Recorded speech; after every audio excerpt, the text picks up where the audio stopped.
कधी राज्याचे खूप नेते आले नाहीत, एवढी नेते मंडळी एका मंचरच्या नगरपंचायतच्या निवडणुकीसाठी येत आहेत, तेही 103 कोटीची विकास कामे केल्याच्या नंतर. बांधवांनो, काय यावं लागतंय तुमच्या समोर आज आम्ही उभे आहोत. मी स्वतः राजाराम बानखेले गेल्या 8 वर्षापूर्वी पंचायत समितीमध्ये तुम्ही मला निवडून दिलं. मी पंचायत समितीचा सदस्य आहे. बाळासाहेब बानखेले माजी सरपंच आहे. आम्ही दोघे या गावामध्ये असणाऱ्या विरोधी पक्षाच्या आघाडीचं नेतृत्व करतोय.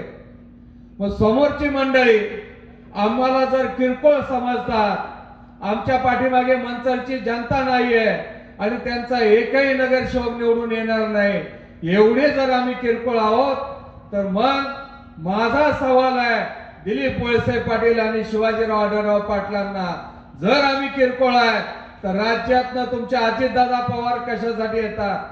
राज्याचे दुसरे तुमच्या सरकारचे उपमुख्यमंत्री एकनाथ शिंदे कशासाठी येतात? आणि तुम्ही स्वतः तुम्ही सर्वांनी पाहिलं असेल, मी काल परवाच सांगितलं, सुरेशराव देवदत्तजी लग्न सीजन चालू आहे. तुम्ही सगळी मंडळी कधी कधी आपण जोड्या जोड्यानं एखाद्या रिसेप्शनला जातो, सत्यनारायणाच्या पूजेला जातो,